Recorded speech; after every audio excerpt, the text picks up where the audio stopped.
Добро утро на всички. Ще стартираме след около 2 минути. Имате време да вземете кафе или чай. Good morning, everyone. We will start in about 2-3 minutes, so you have some more time to grab some coffee or tea or water.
So welcome everyone to day 4 of our online conference, Clean Energy for People. The event is fully in English with the Bulgarian channel in Zoom, as well Bulgarian streams in YouTube and Facebook. Здравейте и добре дошли на четвъртия ден на изданието на конференцията Нечиста енергия за хората. Събитието се провежда на английски език, но ако гледате в Zoom, можете да изберете българския канал от менюто Interpretation долу вдясно.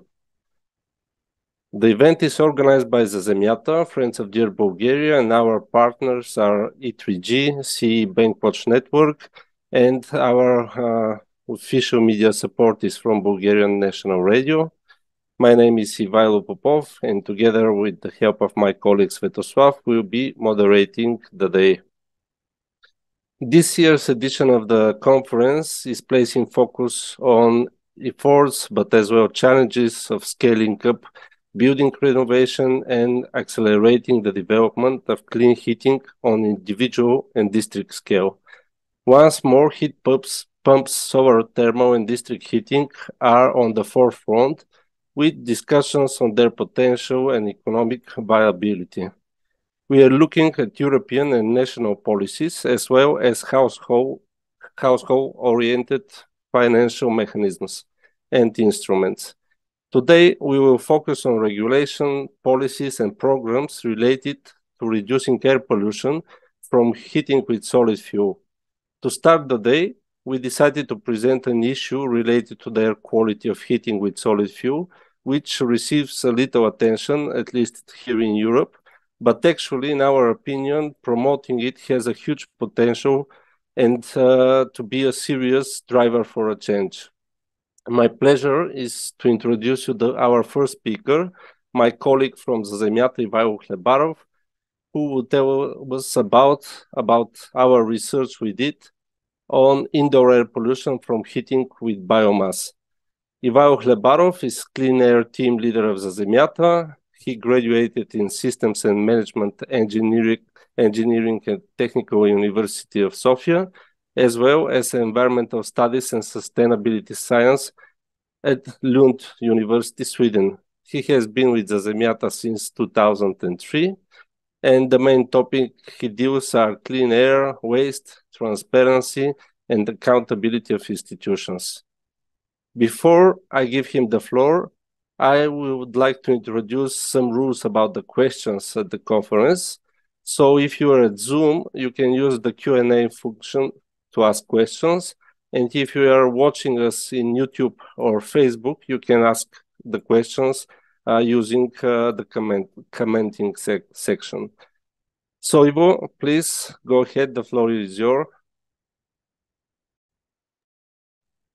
Здравейте и добре дошли на конференцията. Good morning to everybody in this organized by the Zemiata and Partners conference. My name is Ivalo Klebarov. I'm from the clean air team in Za Zemiata, and today I'm going to talk about air pollution indoors when heating with biomass. We carried out some measurements at the beginning of 23, and we studied fine particulates 2.5 and 10 microns and ultrafine particles. But first, why are we measuring heating in biomass? Because it's well known in Bulgaria that heating in solid fuels causes considerable air pollution in the larger part of the populated areas in Bulgaria. According to the executive agency Environment, firewood heating is the largest pollutant in PM 2.5 and PM 10, and according to the European agency, it causes premature deaths. We are in the top ranks in this indicator. A considerable part of the stoves and fireplaces in Bulgaria are in residential areas, and they directly cause pollution inside these premises, like the kitchen and the living room, and sometimes in the bedroom. So a great part of the time is spent in these premises. And these stoves and fireplaces are used in seasons when it's hard to open windows, so with limited ventilation.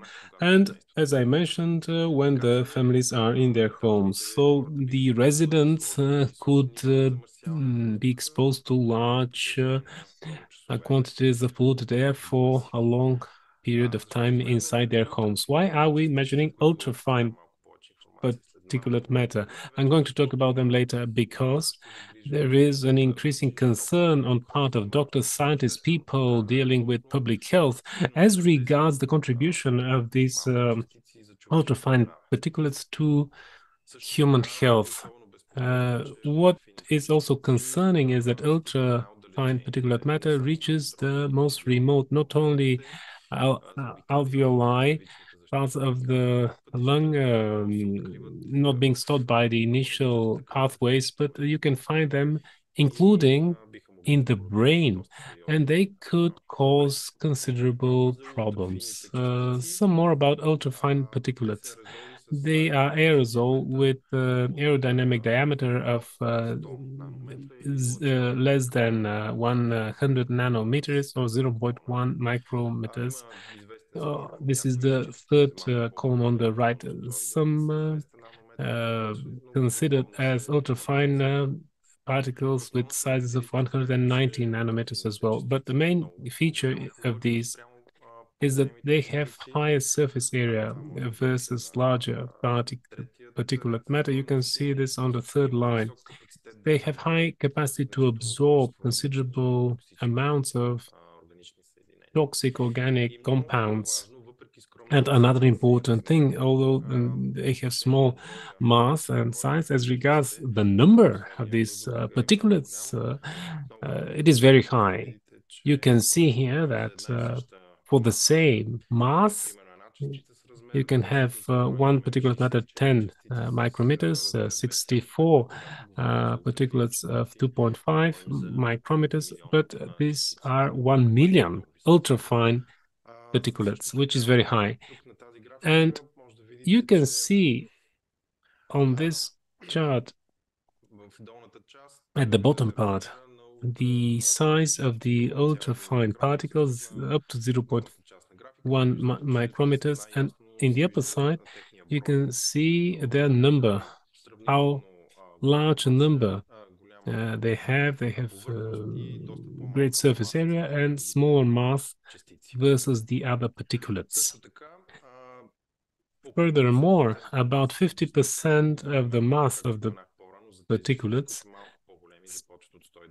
starting from 190 nanometers and below, 50% of the mass of these particulates are ultrafine, but about 92% of their number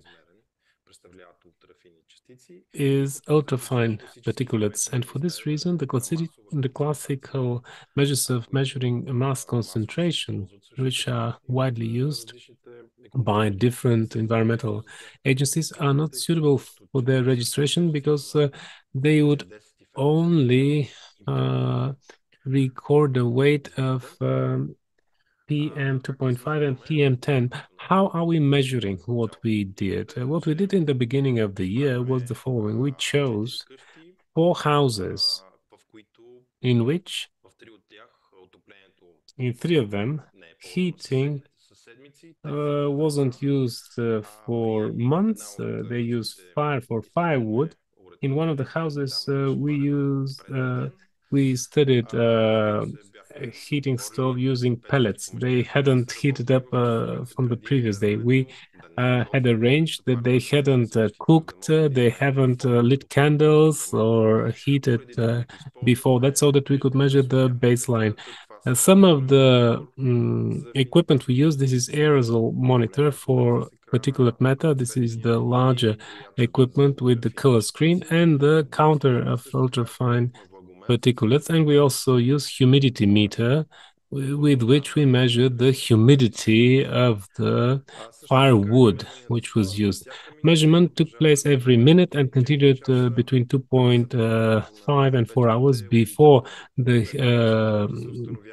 heaters were lit. They would work for 10 minutes for establishing the background concentration. We were lucky that the firewood was dry with 15% maximum humidity, while pellets were with humidity less than 6%, as announced by the producer.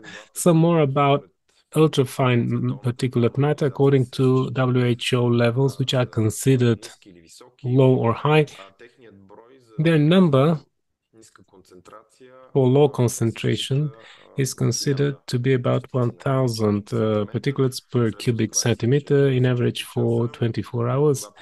When speaking of 24 hours for high humidity concentration, this is more than 10,000, and for 1 hour, the average is 20,000. Our study was within several hours, so this is what we used. Currently, the WHO does not offer levels which can be introduced as legislative norms. We need additional studies. And so, is there pollution within the home when you heat yourself with biomass? First, what did we measure with ultrafine particulates?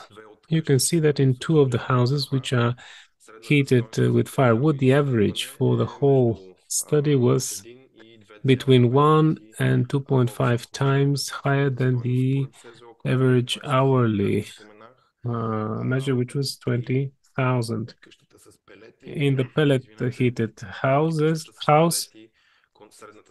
the average was close to 10,000, which is the upper limit considered high, but for 24 hours. This was so in the village of Taban also.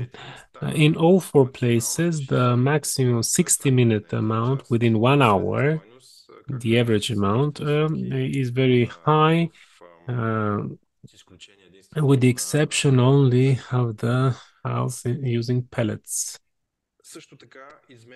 We also measured the amounts of the PM 2.5. But before that, let me tell you about ultrafine particulates. The background measured in the 4 houses was comparatively low, with the exception of Sofia, where you can see we start from 6,000 number of particles, which is above the level for clean environment, but this is understandable. This is a huge city where we have serious issues with air pollution, and it's normal for the background to be high. Която е по-позната. Фонът, който виждате, мерим паралелно с уредите по едно и също време. Фонът, както виждате, в София е доста висок, 41 микрограма. Това е доста висока стойност на кубичен метър, но все пак имайте предвид, че това е средна стойност за няколко минути измерена. В село Табан също беше висока фоновата концентрация, може би заради запрашеност на къщата.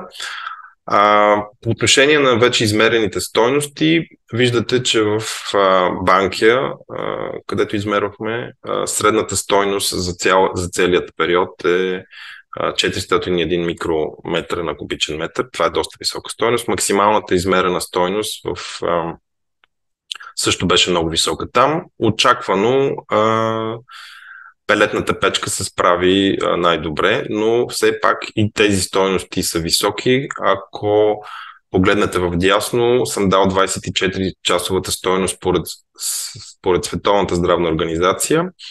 Ако приемем, че семействата се отопляват непрекъснато през зимните периоди, то тези средни стойности, които виждате измерени от нас в рамките на 2,5-4 часа, биха, ако се работи по същия начин, биха допринесли до сериозно надвишаване на тази стойност според Световната здравна организация. These results will show that this is going to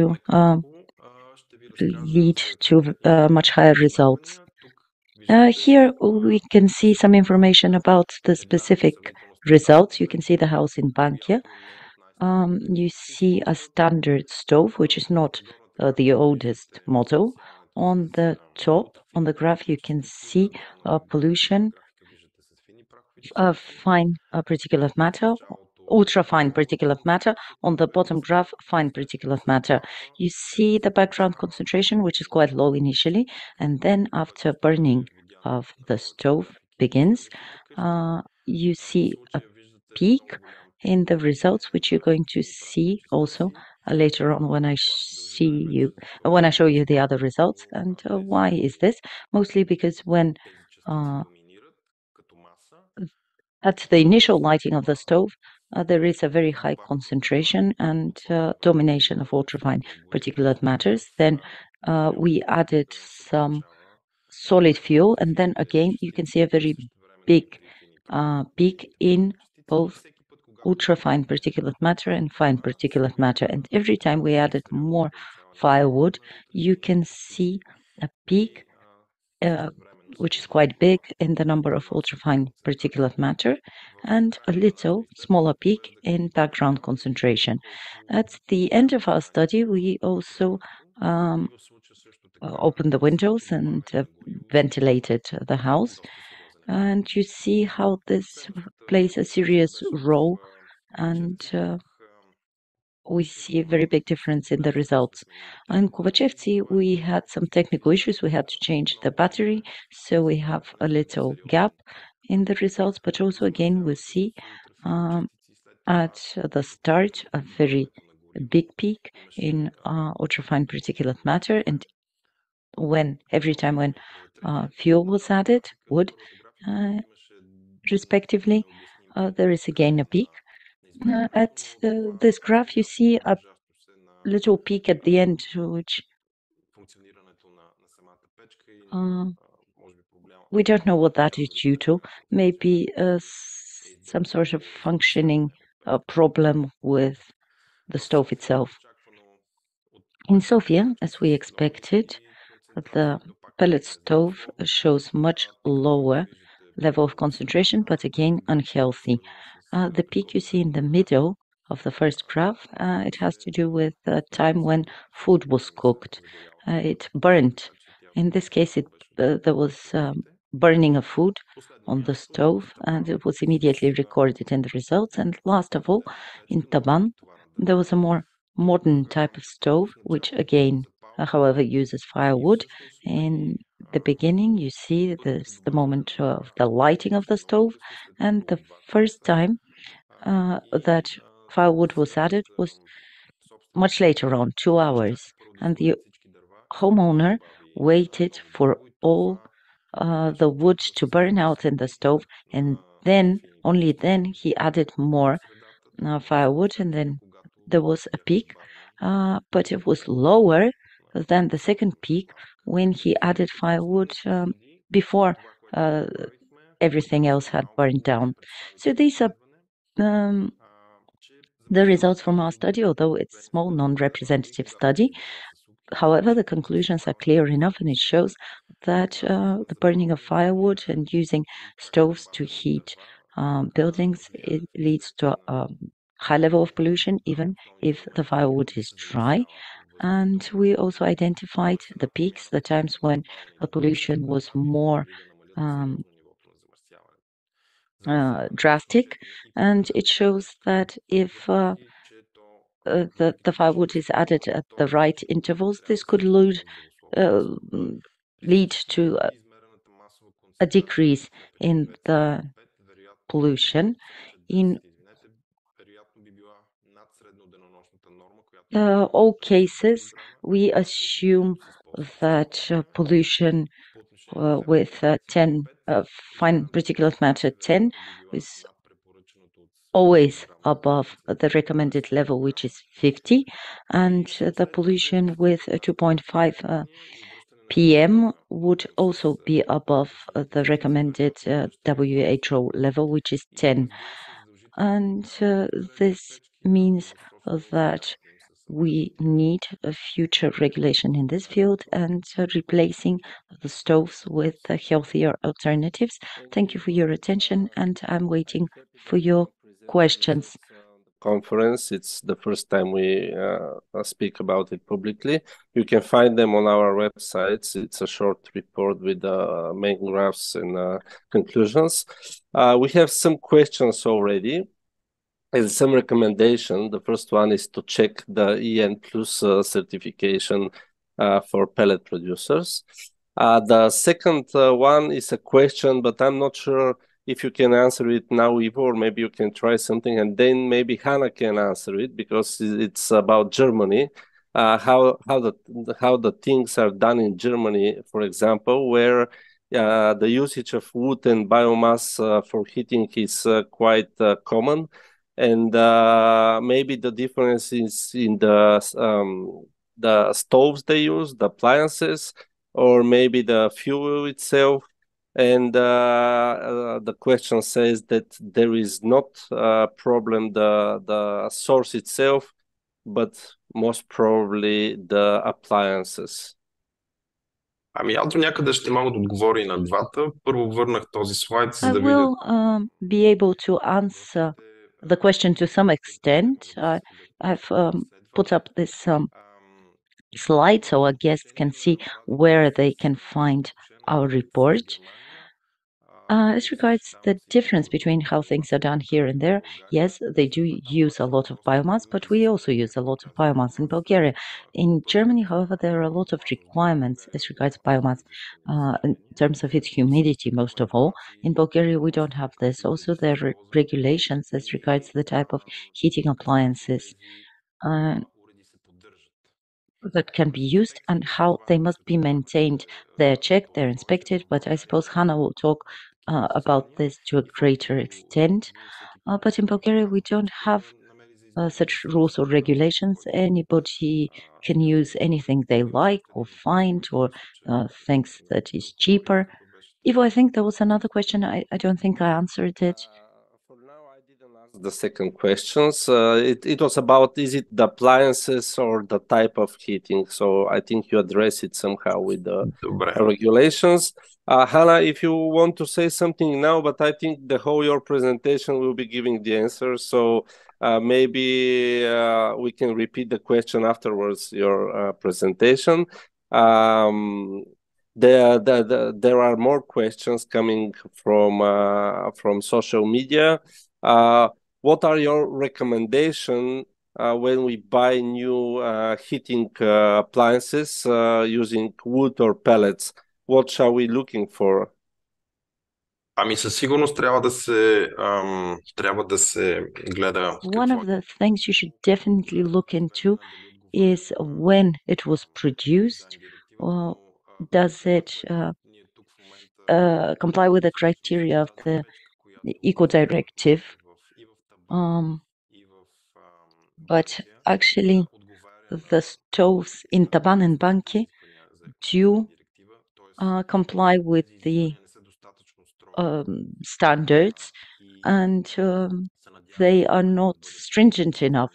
So we are hope that they will be enhanced so that all the appliances on the market will ensure a lower level of pollution and better health. There are some studies in other countries, for example, in Denmark, where especially in Nordic countries, they use a lot of biomass and a lot of wood for heating, and the appliances they studied are much better than the ones in Bulgaria, much better quality, and again, the quantities they measured in terms of pollution were very high and unhealthy. So my personal opinion is that it's quite difficult to buy, maintain, and to use those appliances in such a way that they would not be unhealthy for the household.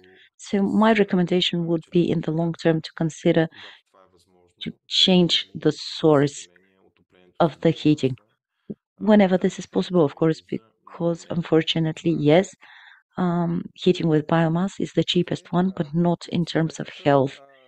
How to make our existing appliances more efficient and more clean? Appliances using wood. Със сигурност в нашия доклад има препоръки в тази посока. In our report, you can find recommendations in this area, but the most important thing has to do with the technical maintenance. Whenever there's a problem, for example, in the garage, in the closing mechanism, this needs to be immediately fixed, because this leads to a lot of problems. Also, chimneys need to be cleaned regularly.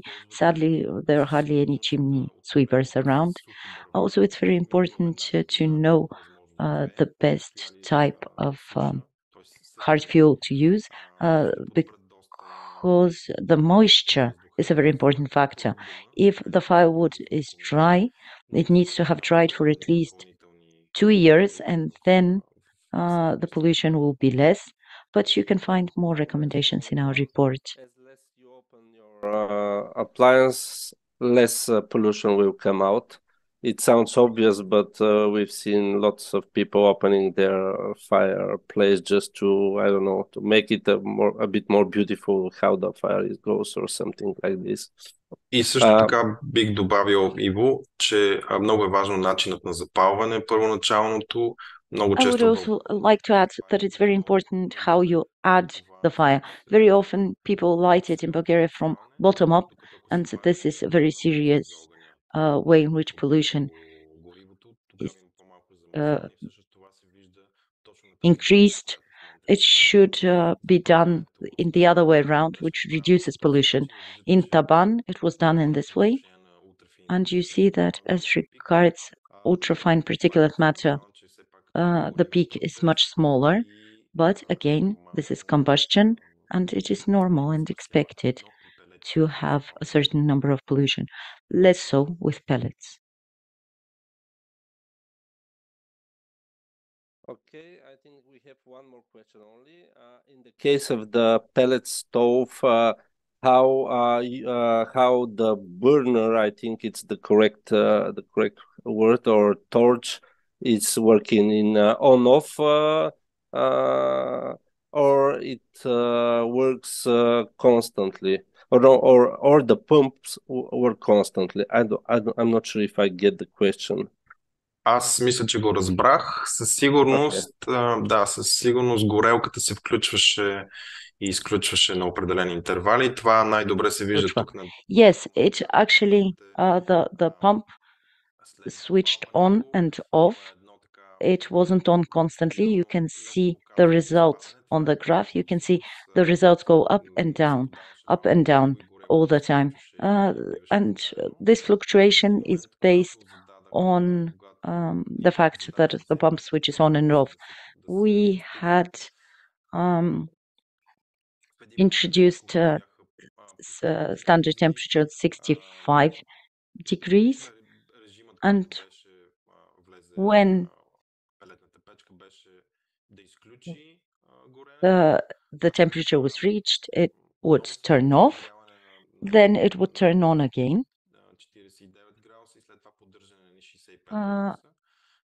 When it reached 49, it would turn on again until it reached 65, then it would turn off. You can probably see this. You see the arrows. These are the regimes of the pellet stove. As regards the pipes, the pump, I couldn't say. I couldn't give you the information right now. We tried to use more steam, but it was very hot anyway.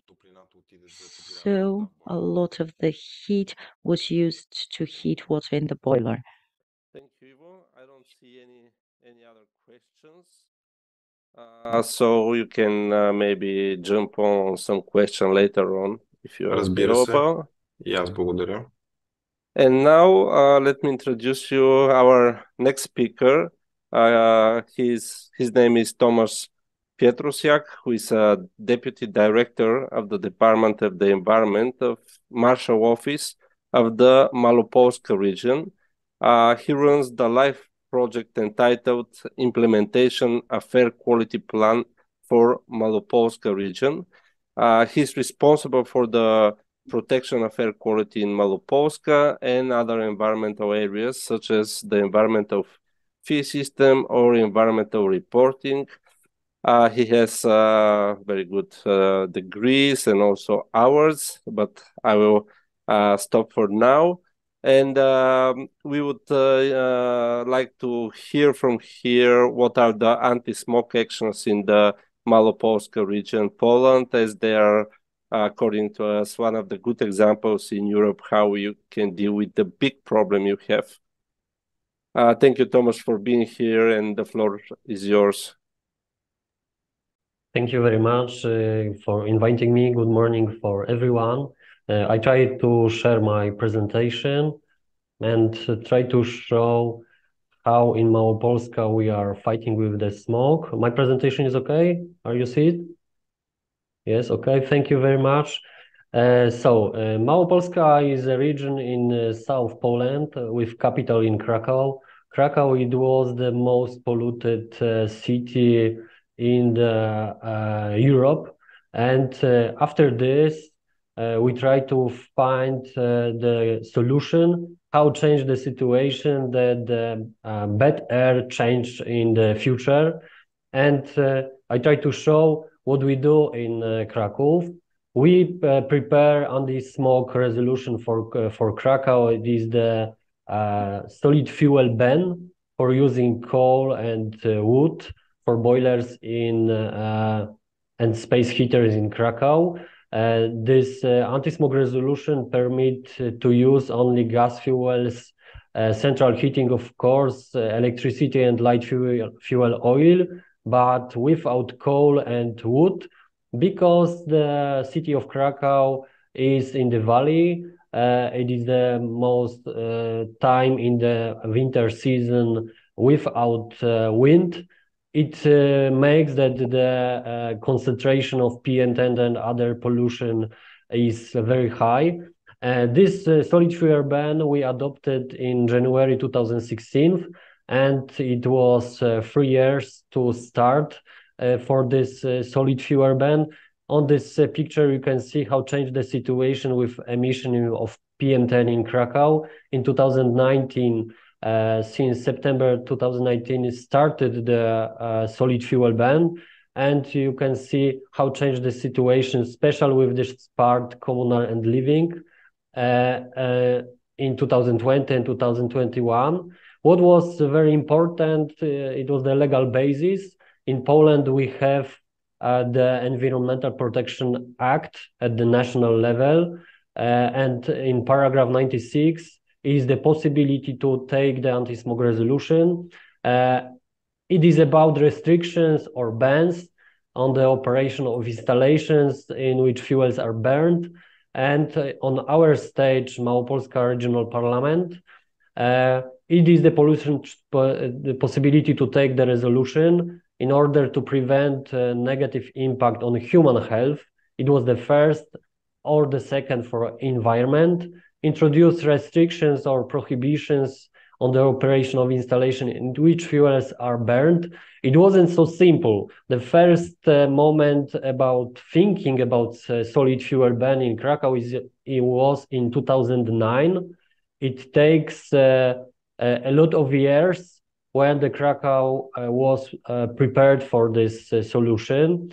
This solution specifies firstly the boundaries of the area. It could be the whole municipality or city of the area where the restrictions or prohibitions are introduced.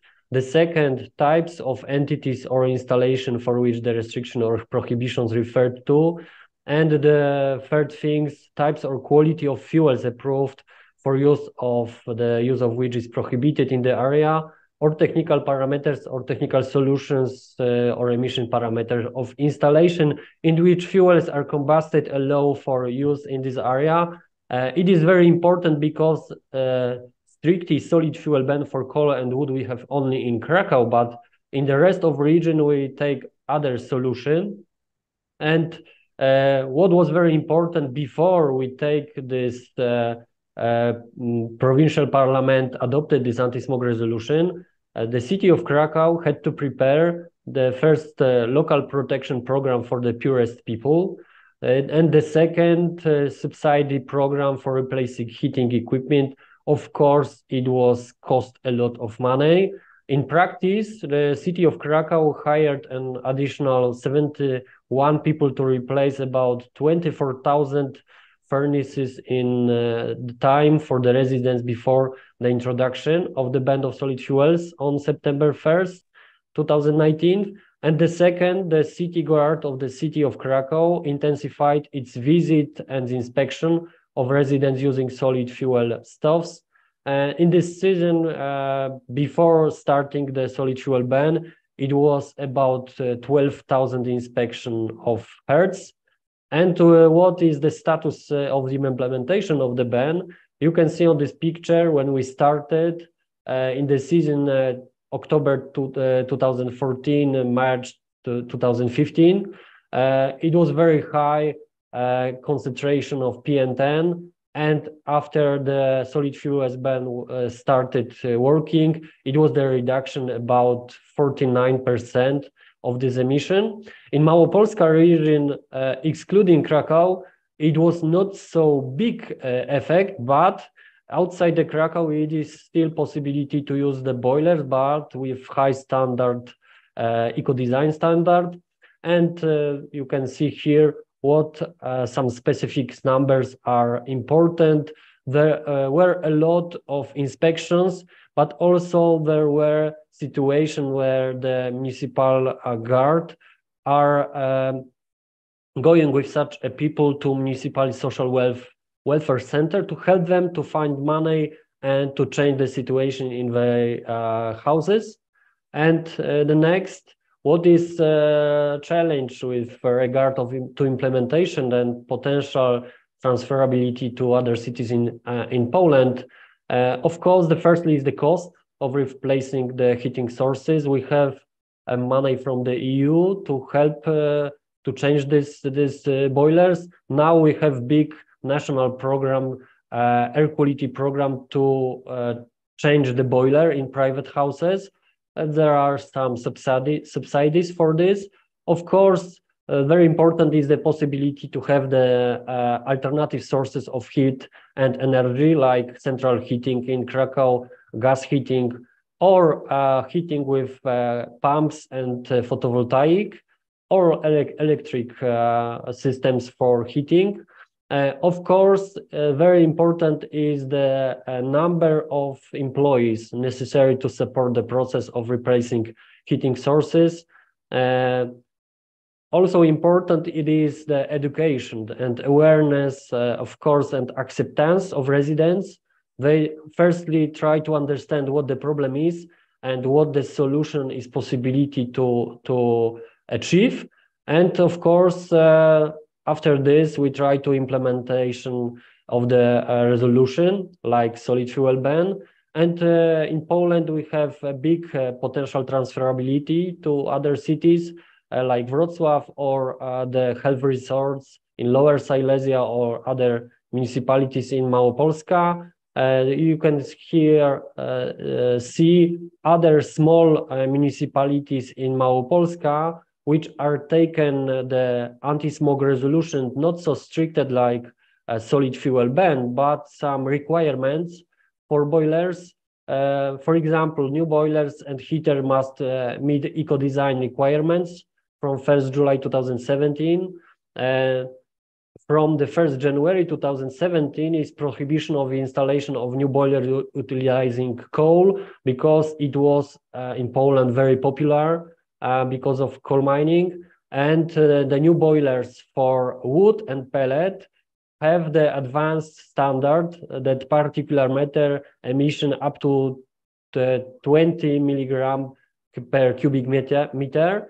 And of course, the fireplaces and heaters only with the closed combustion chambers and automatic operational regulation.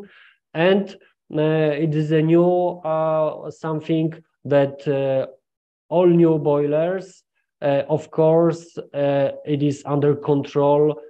Some people who are working in municipalities, and we have the deadline to replace old boiler in whole Małopolska from 1st January 2023 without no class boilers, from 1st January 2017 without boiler 3 and 4 class, and from 1st January it is planned total ban for using coal in whole Małopolska.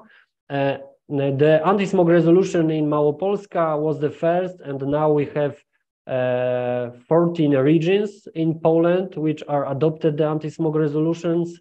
And what they are giving this anti-smog resolution. Firstly, the standard of boilers. The second is ban the use of worst quality coal or wood with moisture content about 20%. It was today from a colleague explaining that we need minimum 2 years giving this wood before we started to using in the boilers. It means it is the moisture above 20%. And of course, the time to change oil boiler which are used in Małopolska. What is the plan? Air quality for Małopolska. We try to achieve the PM10 and PM2.5 standard in 2023, and for benzoyl in 2026. How we do it? Most important, there are eco-managers, special persons which are working in municipalities. Of course, we are preparing on the Małopolska region the clean air program for the whole region, with information points in every municipality. We have 182 municipalities. In every municipality is a person who is helping a private person to change the boiler, take the subsidies from the national program, make a thermal insulation, or install the renewable energy sources like photovoltaic or collector for heating water for private houses. Of course, without money, it couldn't be possible to change so much boilers in Małopolska. But of course, very important is information campaigns in municipalities Also, the quick response inspection. If people are using rubbish or old furniture or something like this, it is still problem with the air quality. The ban on using fireplaces, it is not only a heat source on days when the PM10 is limit value are exceeded. Very important is, of course, to have the information how many boilers we have in whole region or municipality. It is inventory of all heating sources. In Krakow, we have also the pilot version of clean transport zone. It is the next source of NO2 pollution, but also important in the clean air standard. How we do it, of course, thanks to help from the money from LIFE project from the European Commission with other countries like Czech Republic and Slovakia and colleagues from Silesian regions, with 62 municipalities from Małopolska and non-governmental organization Krakow Smog Alert, and the national organization with the thermo-insulation standard CAPE. We try to do this project till December 2025. Our eco-advisor, you can see them on this picture, support, of course, the cleaner program for Małopolska, support private person in the municipality of Krakow and other municipalities to take the money, but also they are preparing the campaign for private person.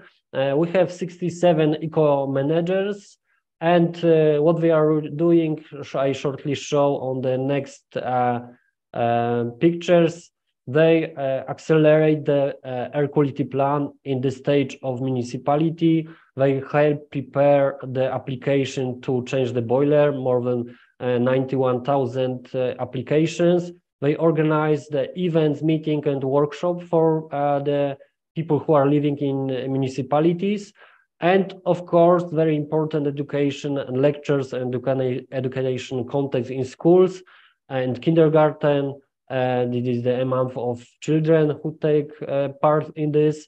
And of course, they help the more than 1,400,000 residents to take the decision and take the money to change the boiler and thermo-insulate the house. They have also the thermal camera, which shows very good the private person where is the hole when they should take the money to make the thermal insulation. Of course, they are also doing the controls and the inspections, what they are people using to their boilers, and the local education. It is a very, very important part of this. And the effects in the whole Małopolska, how it is working, how many boilers every year we are changing. The project started in 2015, and it's very important information since the implementation of the anti-smog resolution for Małopolska. It was changed 65,000 inefficient solid fuel boilers in this time till 2021. During the 6 years of the LIFE project, 4 times more boilers were replaced in Małopolska than in the 7 previous years. And what is very specific to municipalities in which they have eco-advisor from LIFE project, the average number of replaced boiler in LIFE is 3 times higher than for other municipalities. And how is working in Krakow and Małopolska, I was explaining before. We still have a lot of boiler to replace because we need to change 140,000 non-class boilers and 140,000 boiler with class 3 and 4. And it is a lot to do. But of course, we have also the barriers, not only money, and people are only one barrier for this. We, of course, don't have enough people who are working in municipalities and have the knowledge to explain private person what they are should to do in private houses. Also, when we started the project, it was very low awareness of the air pollution problem, especially in poor people. And of course, it is the lack of integrity between various local planning documents as well as the low quality of these documents, like central heating, gas heating, or other sources. It is, of course, the lack of cooperation with the hotspot regions, even before cooperating partners from other countries like the Czech Republic, Slovakia, and Poland. We have the problem with the technology and some data. How is the pollution between these countries working? And of course, this sometimes the lack of effective cooperation with the Polish government. The region is planning doing something like the anti-smog resolution. If the government stage is not comply with this, it is very, very hard to achieve the clean air standard. And I think it is some information which we achieve in Małopolska, but we still have a lot to do. Thank you very much for inviting us for this meeting. Example of eco-advisors for the clean air show us that very, very important are persons who are working in municipalities. In next live project, we have eco-advisor for climate, and both examples of eco-advisor for clean air and climate, it was taken from Germany, because in Germany was the system Klimaschutz managers which help with climate. And we try to do the same in Małopolska. Thank you very much. If only you have any questions, I try to answer. Thank you. Thank you, Tomasz. It was very interesting. There are no questions for now in social media, but I have several by myself, and I see some from my colleague Gennady. So I will start with the short one. Are the pellets prohibited in Krakow when you talk about solid fuels? Because in Bulgaria, actually, the programs, the publicly funded programs for replacing stoves are allowing pellets, and I'm not sure, is it correct or not? What is your opinion? In the city of Krakow, the pellet is also prohibited.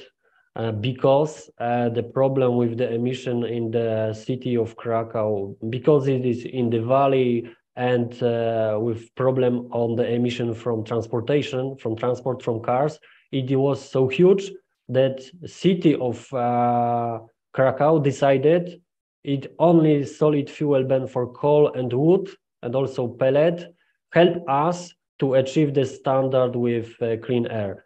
Outside the Krakow, pellet is possible to use, and a lot of people are using pellet stoves because they are firstly automatically. The second, the pellet is possible to buy on the market in Małopolska, and we have also private forest and private people are producing pellet from small companies which are distributed this pellet in Małopolska. Thank you. My next question is, because Sofia municipality became the first municipality in Bulgaria which prohibited solid fuels, but pellets, they allow pellets. They will start, the prohibition will take effect in some neighborhoods in 2025 and on the whole territory of the municipality in 2029. One of the big questions we have now and concerns related to the prohibition is the control. So I wonder, can you share us a bit more how you control the ban, especially regarding the woods and the type of appliances in the rest of Małopolska? So does the institution have the right to go and do checks in the homes, or you use other methods? Okay.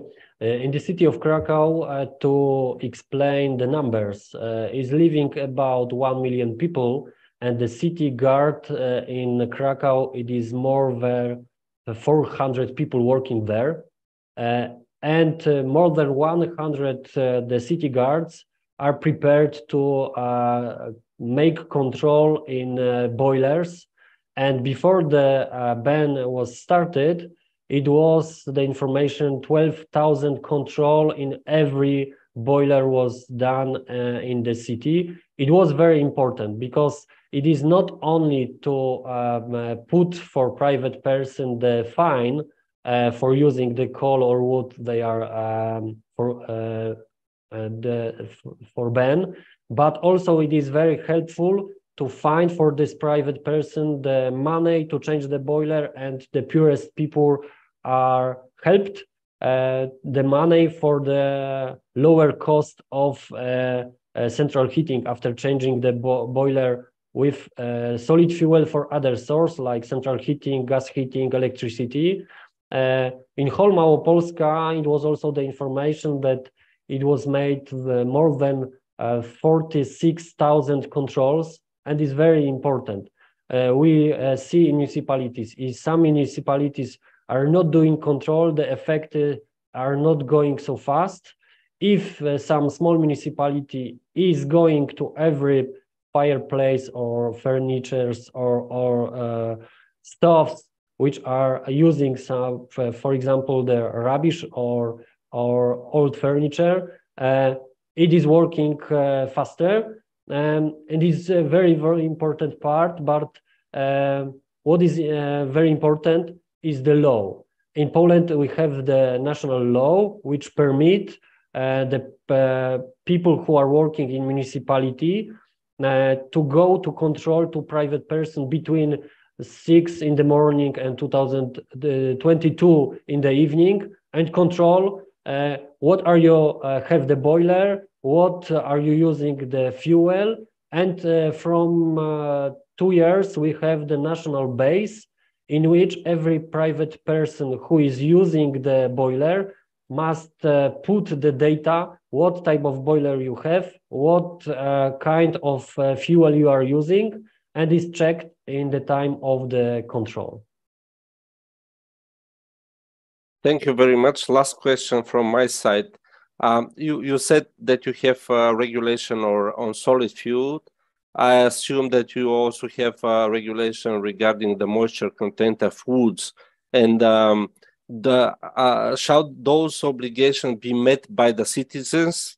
Let's say they are drying the wood, or when you buy the wood, it shall be dried already? It depends. If you are buying the wood from some company, it is in this moment should be under the 20%. But if you have the private forest, a lot of people who are living in Małopolska have private forest. It is like education. If you put them for 2 years under the roof, it will be the good wood to use in the private boilers. When I was in the Montenegro on some meeting in Balkan countries, it was the simple question. Okay, we don't have money for subsidies to change the boiler. What we firstly should to do to eliminate the part of emission? Firstly, important is education, not using the wet wood to your private boiler. Why? Because you need more wood and the emission will be bigger, and at the end it will be cost fast 2 times more if you are using wet wood instead of the wood with the moisture under the 20%. I think it is simple education and campaign going in this way help the private person understand what the problem is. Okay, thank you. I see 2 questions from Gennady from E3G. The first one is, how did other cities and regions follow your example? Did it lead to changes at national level? Did other regions and countries outside Poland follow your lead? A very big question. You gave some information regarding this. If you can add something on it. Yes, of course. As I said before, in Poland we have the national law which allows to take the anti-smog resolution. Krakow was thinking in 2009, but it takes a lot of years to organize the money, to change the awareness of private person that emission from the private boilers, it is the health problem, firstly. If we understand this, and private person, non-governmental organization help us to put the decision on the table of politician, it is the time to change the local law and take the anti-smoke resolution. Of course, without the possibility on the stage of national law, if you don't have in Bulgaria such a possibility, it will be no way to put this anti-smoke resolution in the city or on the regional stage. Yeah. Thank you very much. The last question I see is, did the situation deteriorate significantly after the start of the war in Ukraine? When your government said this winter you can burn just about anything and roll back the progress, at least for this heating season, already the past season? It is, I think, most complicated problem for people who are working in administration. Okay, with war, we not to start with the discuss, but it was the problem with cost of coal, with cost of wood, with cost of energy, electricity, the people who are using the heat pumps. We see a trend that a lot of people change coal for wood if they only have the private forest using this wood for these boilers.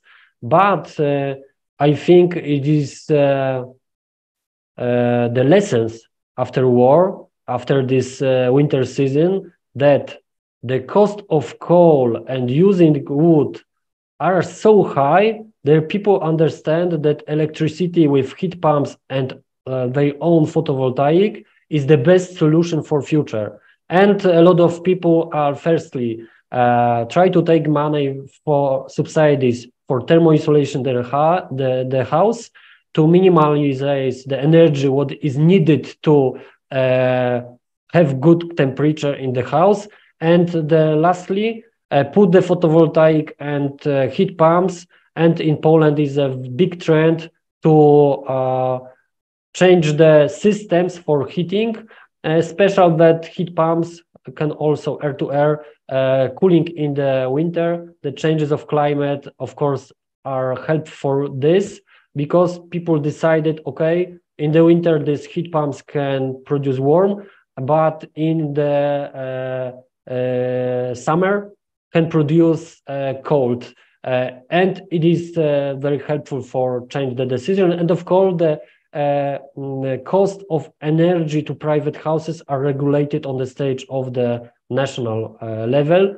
They are not so high like for the private companies.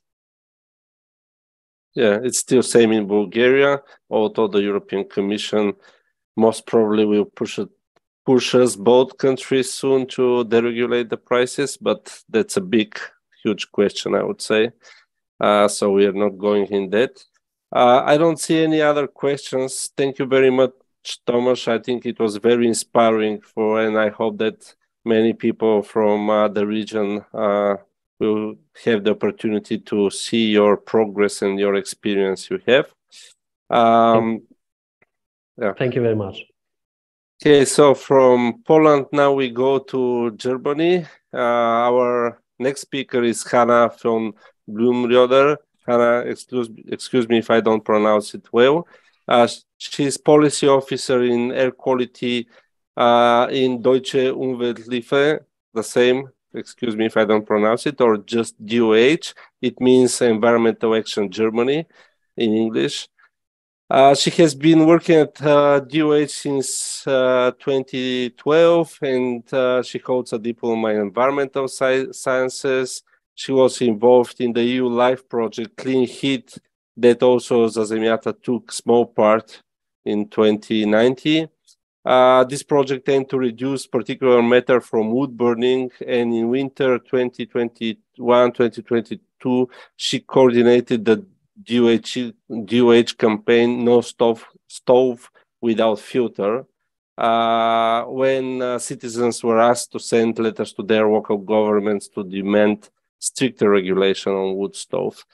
So Kana will be talking about current legal and political framework for heating with solid fuels in Germany, and it will have air quality perspective, but also to mention that it also has a huge climate impact, I would say. So Kana, the floor is yours. Yeah, thanks a lot for the introduction.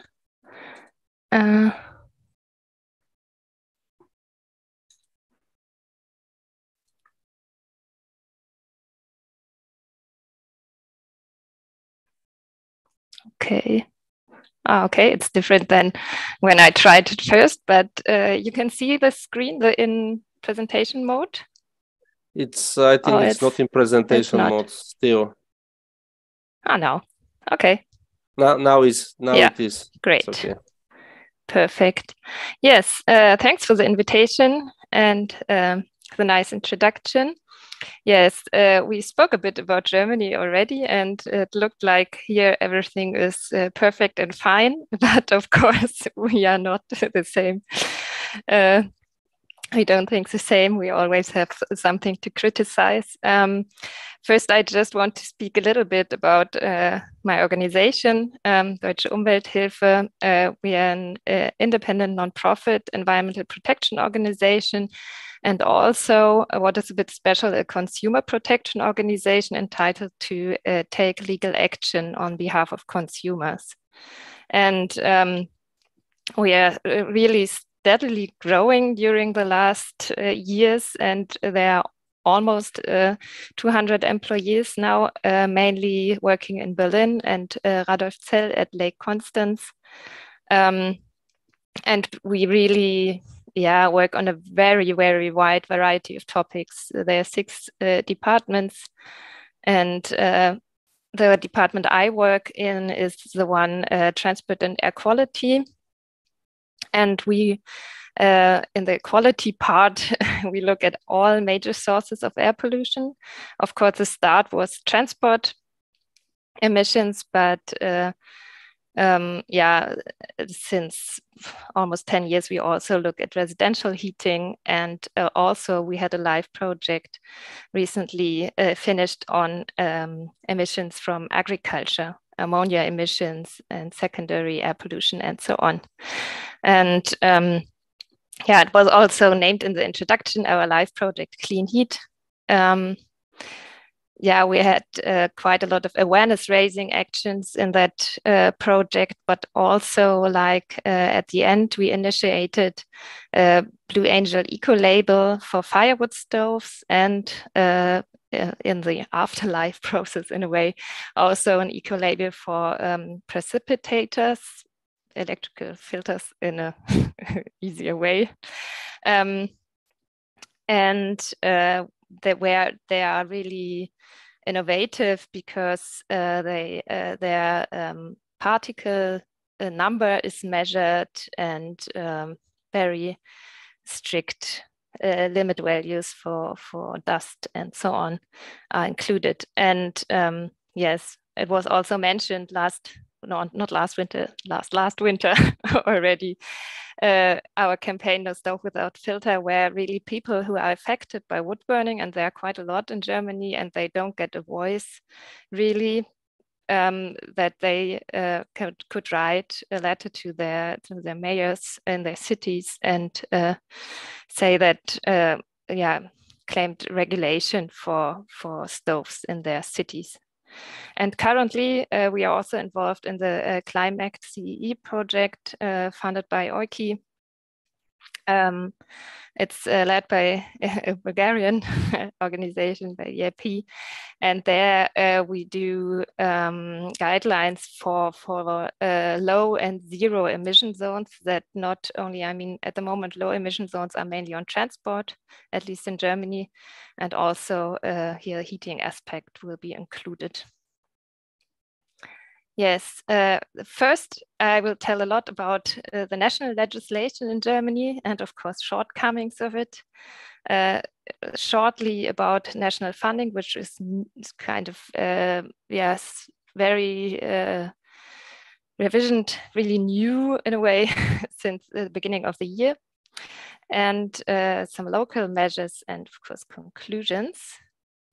And yeah, the German language is great, especially if it's legal, and if you try to translate. It's the National Control Act is the first ordinance on the implementation of the Federal Emission Control Act. This is the one dealing with small and medium-sized firing plants, including solid fuel stoves and boilers below 1 megawatt. So it's the one that heats a home in a way, or is and comfort stoves are also included.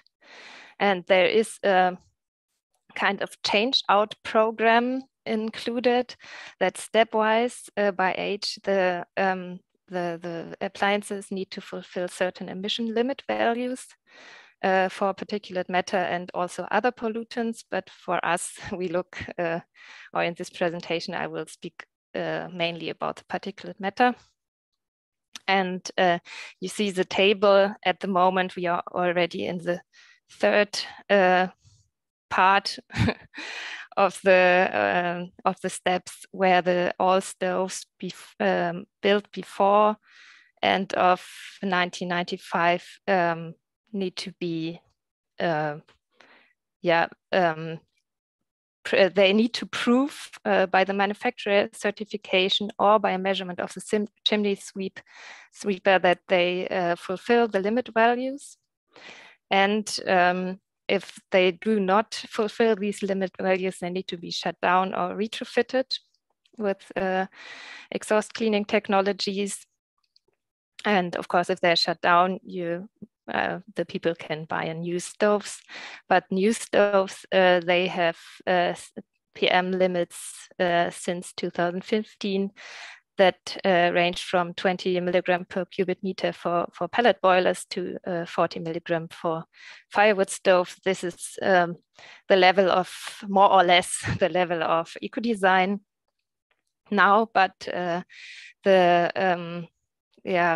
I mean, in Germany, this was already in place 2015, and the whole Control Act was in place since 2010. So it was really innovative. And there are also additional requirements included, like a list of permitted fuels, like logwood, wood briquettes, wood pellets, also coal, and quality requirements also, like that they need to be usually untreated. There's also a regulation on the moisture content. I think it's below 25% for logwood, and quality standard for pellets.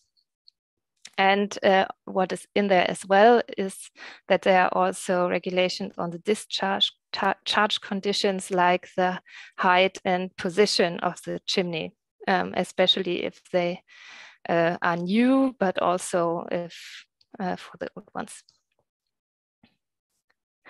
And in Germany, we have quite a good and wholesome chimney sweeping system. And they control the date of the type approval to see if the stove is still fine to use, or if it needs to be fall into the steps of the Control Act. They look at operational safety, proper technical conditions. They also have a look at the fuel storage, and also measure the moisture content with a mobile small device. And especially if they see that something is not working well, they give advice on operating the stove and the fuel storage. For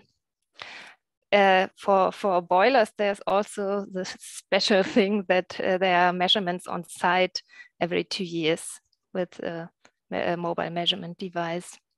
And these fireplace inspections, they are at least 2 times in 7 years for firewood stoves. And in between, of course, they can come and clean the stove, but these are the most official, at least 2 times in 7 years. Yes, shortcomings from our point of view. As I said, it's came in place, the regulation, in 2010. So it's quite a few years now, and there were many exemptions for phase out. For example, open fireplaces are not in there. Also historical stoves, which means stoves before 1950. And also if the stove is the only heat source in a house or building. Also, there are quite weak limit values for particulate matter. I'll show on the next slide what I mean. And the type approval measurements, of course, they're far from reality. For the people themselves that operate the stove, it's not really possible to have such low particulate matter emissions like in the with the type approval and as in the laboratory. And also the mobile measurement device of the chimney sweeps is very inaccurate. Of course, you can see if it's very, very high pollution and so on, but there's quite a lot high variance in the measurements. And of course, yeah, from our point of view, coal should be banned. It's not needed in Germany in residential heating. No real reason for this. So there is revision needed. It's also the ministry and so on, they also already speak about it, and there are some ideas about it, but it's not scheduled yet.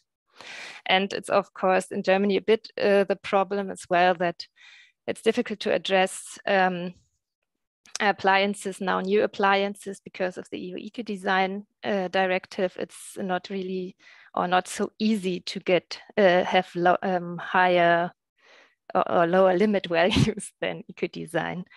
But as you see here, Eco-Design doesn't really mean clean. Here's an Eco-Design stove in comparison with a diesel car exhaust, and you see just that the pollution is still much higher.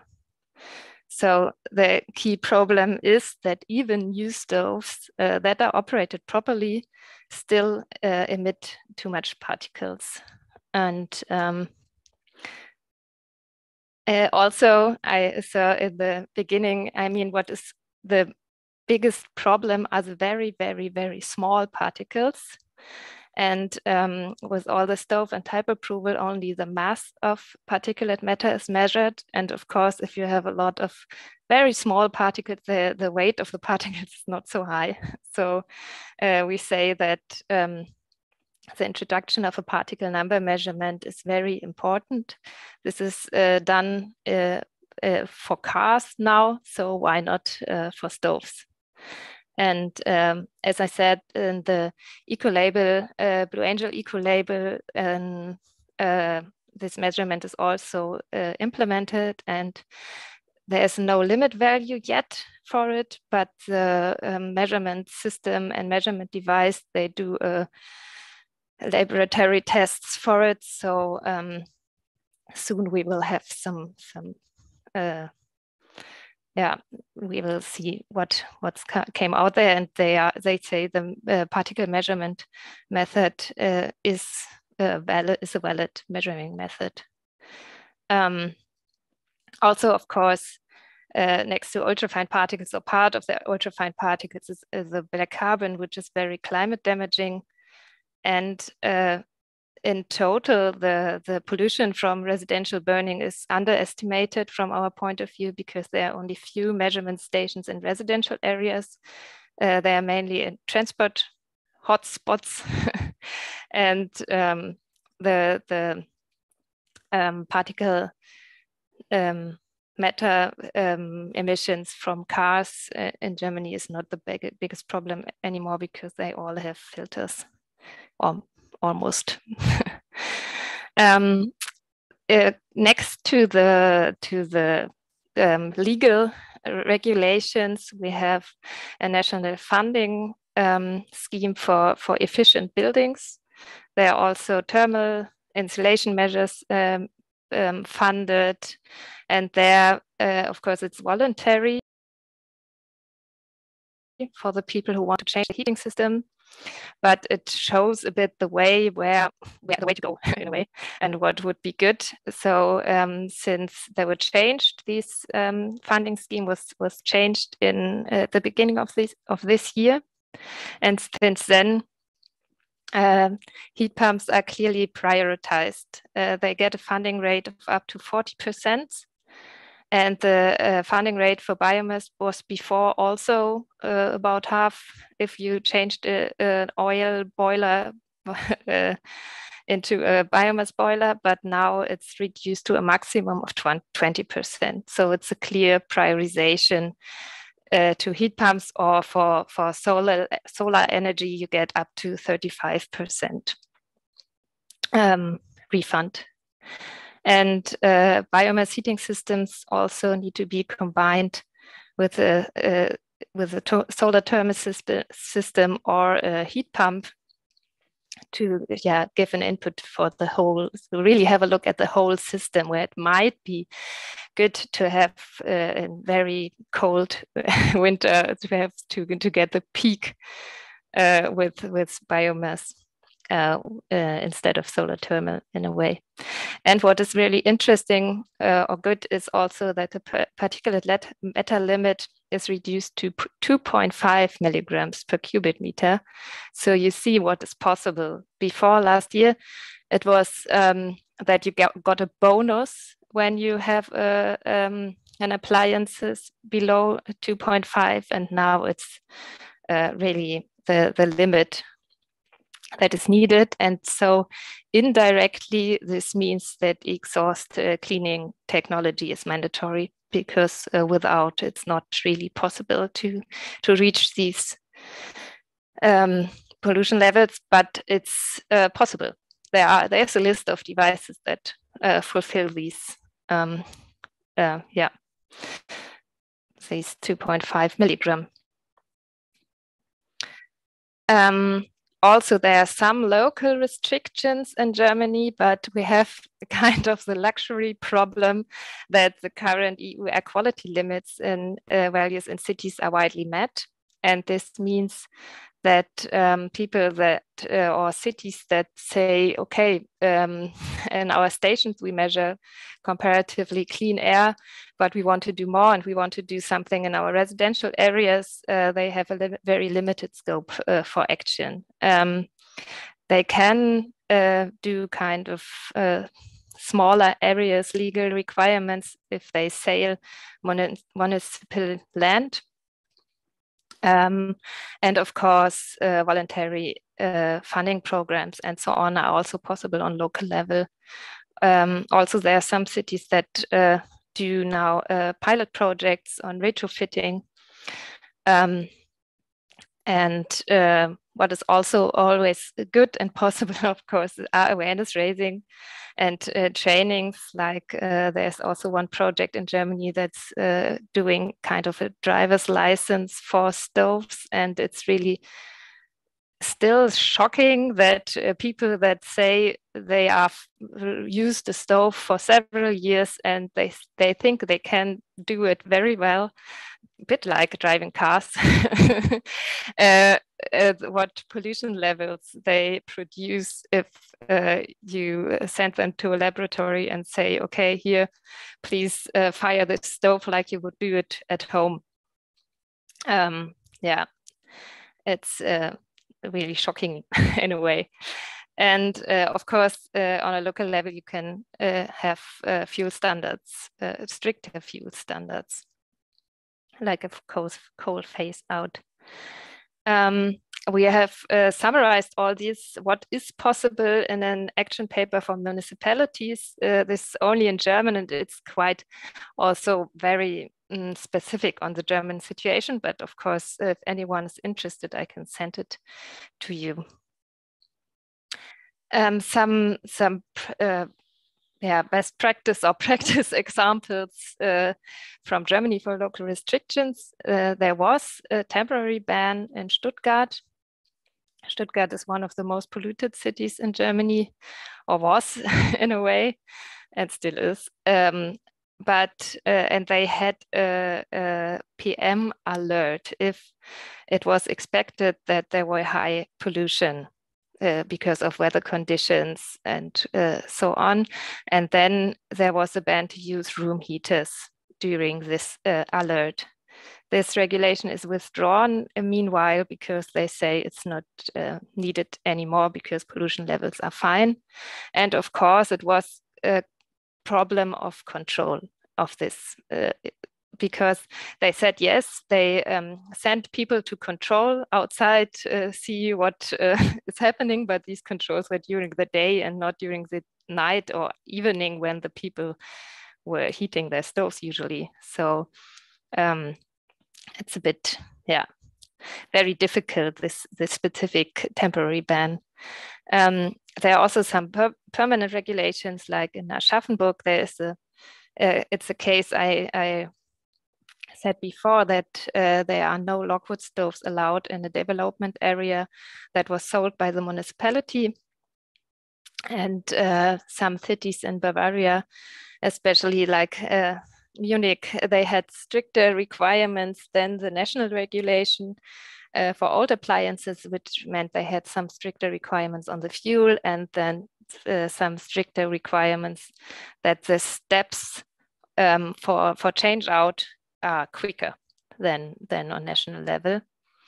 And in Berlin, there are also some regulations in applying to new construction development plans that particle emissions of heating systems have to be the same as oil and gas heating, which is of course very difficult for biomass burning, but it's not for the whole city. And there was, in the last air quality plan, there was a plan to make the Blue Angel label mandatory in a city. But this is really currently not possible to implement because in Berlin, particulate matter emissions are not an official problem, let's say. So the conclusions is, of course, that renewable heat sources like heat pumps or solar thermal energy should be priority. Of course, thermal insulation as well. And in individual cases, heating with wood can be an acceptable solution, but only if the wood fuel is from a sustainable and regional source. There is not enough wood in Germany or anywhere to heat all households with biomass. And it needs to be burned efficiently, less influence of the stove user as possible. It's always good. And there need to be additional technologies in place, like a precipitator, a filter, a catalytic converter, such as. And of course, as EU legislation, there is a lot of revision going on at the moment, and it really needs ambitions. Otherwise, forerunners for clean air get blocked, and we can't deliver any best practice examples. The ambient air quality directive needs to be aligned with the WHO air quality recommendations, and there need to be very strict particulate matter limit values in the upcoming eco-design revision of the directives. And there is a lot possible on a technical side at the moment, so it just needs to be implemented. Yes, that's all for now. Thank you, Hannah. Very interesting. I don't see questions, and I will use the opportunity to remind the attendees that they can use the Q&A section in Zoom to ask questions, or the people who are watching the streams or in YouTube or Facebook to ask questions in comments, and we will bring them in the discussion. I have a question, and it's again related to the control. I'm particularly very interested in these chimney sweepers. I don't know how to call it, institution, organization, or what is it. So my question is, can you tell us a bit more about this organization, let's say? Is it a national or municipality institution? What kind of legal status does it have? Can they put fines and stuff like this? Because we know that if there is no control, any restriction or any regulation is meaningful. And we are looking for some examples, and I think it's a very good example that we can learn from you. Yeah, they are. This is a real profession. You have to learn a few years before you can call yourself a chimney sweeper. And there are chimney sweepers commissioned by the municipality for every part of Germany.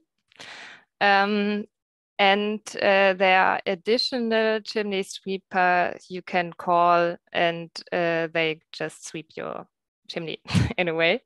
But this bigger visits every 3.5 years in a way. This needs to be done by the commissioned, especially state commissioned chimney sweeper. They also have a legal basis what they are need to do and able to do. But of course, what is a bit of a problem is that they can't just come in. They say, okay, I will visit you at 9 o'clock in the morning, and the people can prepare for the visit, of course, and only show the nice stock of wood and not the one somewhere behind a hedge in the garden, which they like to use. So it's a bit of difficult, definitely, to control misuse. Of course, they see if the stove is very, very full of soot, then but it's not, they don't take any ash tests or something like that, like it's done in Switzerland, for example. Only if there's really very strong signs for misuse, this might be an option. And it's also very difficult for neighbors, for example, that complain about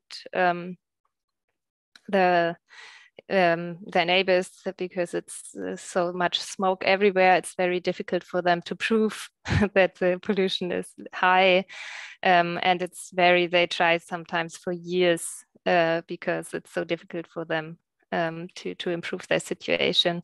But of course, the chimney sweepers, they are able to go in, visit, and check the appliances. That's what they are able to do. Yeah. Thank you. So I think for Eastern and Southeastern Europe, the Polish example with mandatory control is maybe a better option. Okay, I don't see any question now in all the possible channels. So thank you very much, Hannah, for your presentation. And I hope you enjoy as well the conference.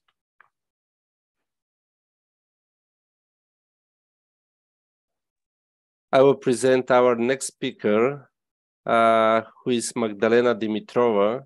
She is an expert of programming and planning department in DG Operational Program Environmental in the Ministry of Environmental and Water of Bulgaria. She's a Master of International Economical Relations. She has more than 20 years of experience in the public administration and the private sector in the management of programs and projects co-financed by the EU. She worked in expert and management positions on the programs Youth of the EU, in the Ministry of Youth and Sports, ISPA in the Central Coordination Unit of the Ministry of Finance, Operational Program Transport, Operational Program Science and Education, etc., etc. So she's very experienced in these programs, and we are happy she's in the Ministry of Environmental, working on the new program for, let's call it simply, replacements of the appliances, which actually started a few days ago. and she will tell us more about it. Welcome, Magdalena, and the floor is yours. Ivo, thank you for the opportunity to present the procedure for cleaner air, but now I prefer to talk in Bulgaria because the measure is directed to the Bulgarian citizens with the support of the Bulgarian municipalities. Първо искам да... Allow me to thank the organizers, Za Zemiata, for this initiative and for inviting me despite the focus being on energy. I'm glad that you turn attention to clean air. The measure that was launched in the beginning of the year, in the beginning of this week, on the environment program for 21-27 programming period is a priority one for addressing the issues to do with air pollution and more precisely particulate matter.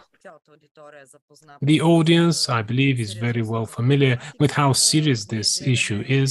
We are looking not only from the administrative point of view at our ministry. Yes, there are rules, regulations, directions, and norms. But for us, what is very important is also the health aspect and the quality of life of Bulgarian individuals. And polluted air affects not only humans, but also nature.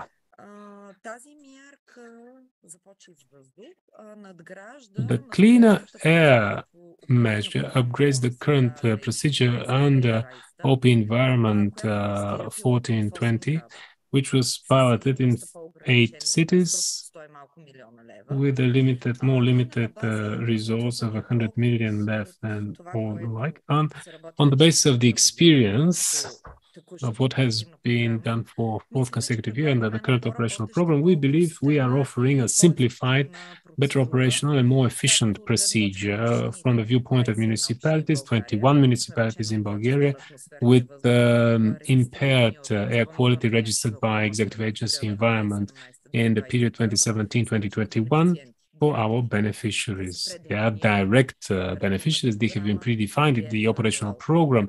We have seen this adopted by the Monitoring Committee and our European Commission partners. These 21 municipalities will be committed to provide an opportunity to individuals on the territory of the municipalities where they live to replace their old solid fuel heaters with environmentally friendly alternatives. There is a difference between the old one and the new one. Currently, gas is no longer eligible. I don't need to tell your audience why. We didn't allow eco-design stoves which use firewood. Yes, they meet the requirements of the directive, but they are not efficient enough and also have quite a lot of PM emissions. And another thing we saw from practice, the current interest and the current procedure which is being implemented is under 0.5%, meaning we have only 10, 15 eco-design stoves which meet the eco-design directive requirements given 30,000 applications. However, in the new procedure, we are underscoring the opportunity for using different types of heat pumps offered to individuals, but the heating equipment that will be offered is a decision of municipalities. This is why municipalities have 6 months to apply, because they need to feedback from individuals following a sociological survey. They need to have consulted energy efficiency experts, because one thing is to live in Smolen and Haspo is another thing. The needs are different in small and big towns. The idea is that each person should be able to reflect on their own specificities. Another lesson learned was that under the current procedure, we only had 1 year information campaign. However, now, if the municipalities decide to do so, they can provide information campaigns throughout the entire 5 year period. Why is this important? Because in the beginning, you'd have information campaign, you gather interest from individuals, and then at one point it would stop.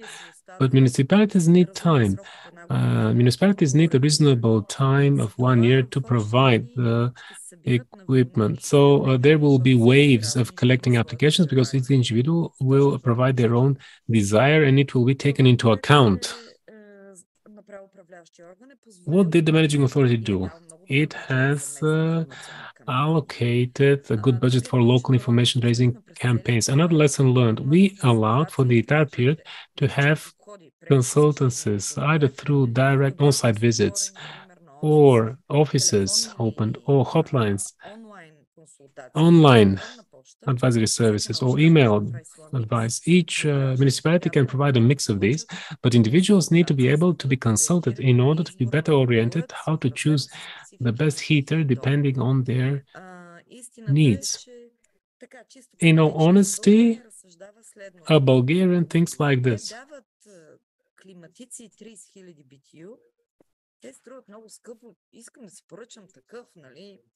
They are providing air conditioning for 30,000 BTU, but the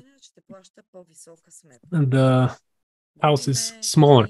But then, because they believe that they'll be provided with air conditioner, which is more expensive, but they don't need to have such an expensive air conditioning because they will pay a larger bill. So the consultancy is necessary in order to take into account the specificity of the home, energy efficiency, and to protect the budget of households, because not every family has to be a specialist in heating devices.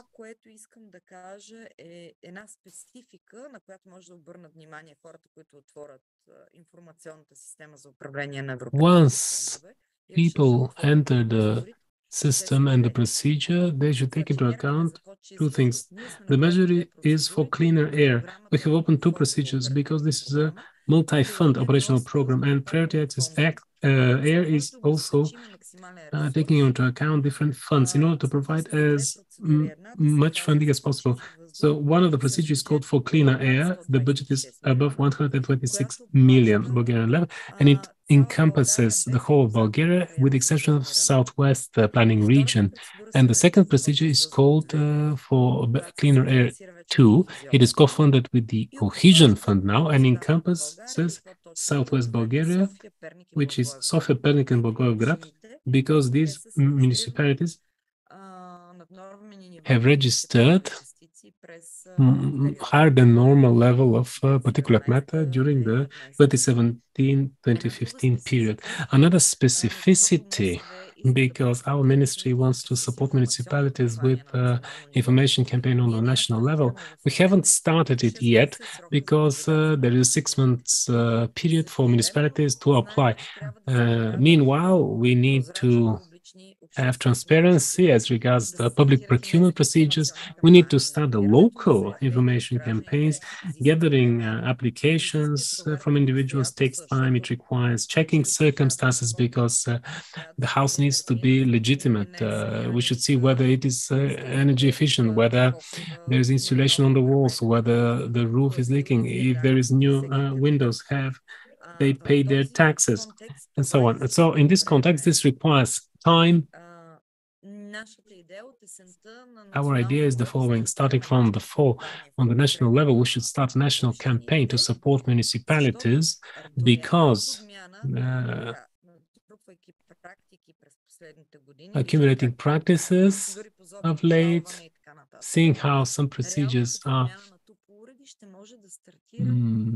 appealed against, the real replacement will start in the autumn of 2024.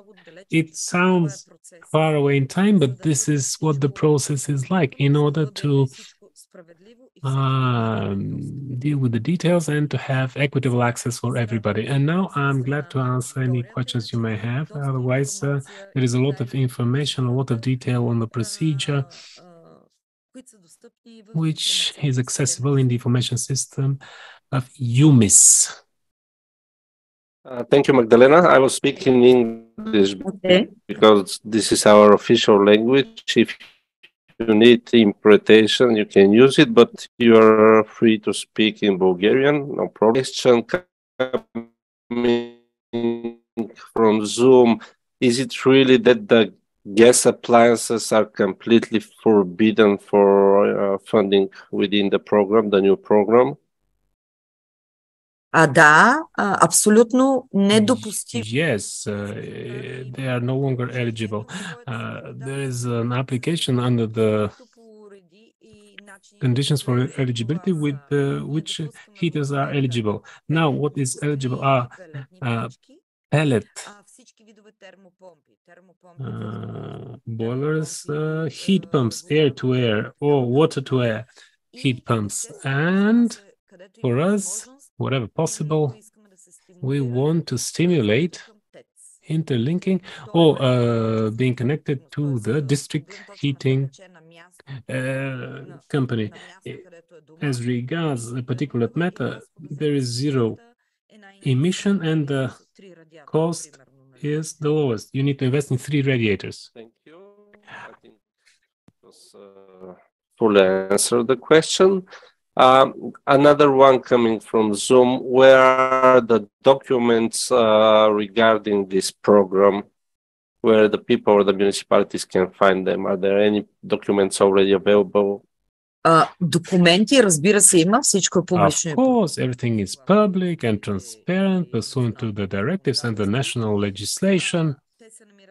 The documents can be found and downloaded from UMIS 2020 information system, but also at the single portal on Eurofunds, www.eufunds.bg.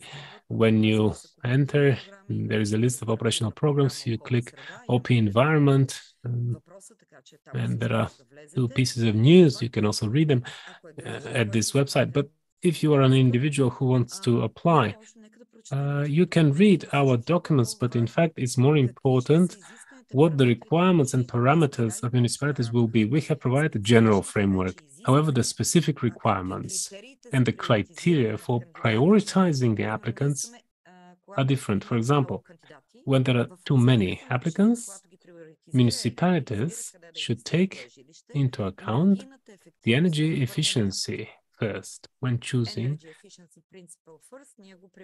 who to prioritize. We're providing the energy efficiency principle. And when there are hot zones, for example, with concentration of solid fuel heating, or social criteria could be added.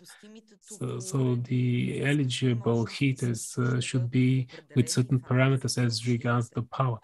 And these will be in the analyses of municipalities. So if an individual wants to apply, they can get informed from our documents, but they're more administrative. They include regulations, directives, state aid, while the requirement for municipalities is to create user-friendly packages with invitation to individuals. Individuals should be able to fill in applications. There should be a list.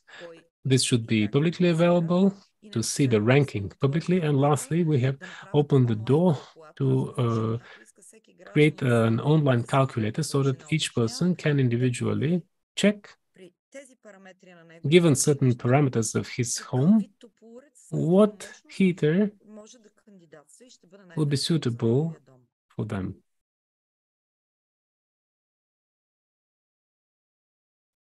Okay, thank you. We have some more questions. Is there any program foreseen which will be for the rest of the municipality, not the ones, the 20 ones we have now, but the rest? How it will be possible for the people living in the areas outside of those municipalities to be funded by those programs if they would like to change their way of heating? Сега спецификата при нас по оперативно по програма No, this OP environment specifics mean that we are investing in quality of ambient atmosphere air. Enhancing energy efficiency is a very good secondary effect and supporting decarbonization, especially in the phasing out of coal. But this is a secondary side effect.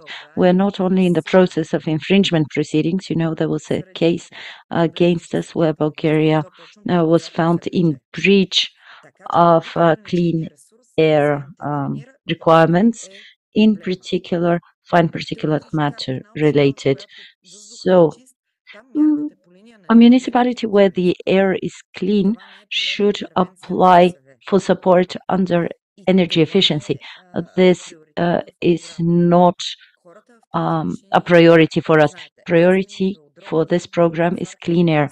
You know, this is very bad. Bad air is very bad for people's health, for their lungs, their cancer-related risks, and so we have to deal with this. We have to ensure fresh air, clean air, because we can only live without air for a few months, whereas we can go without food and water for much longer.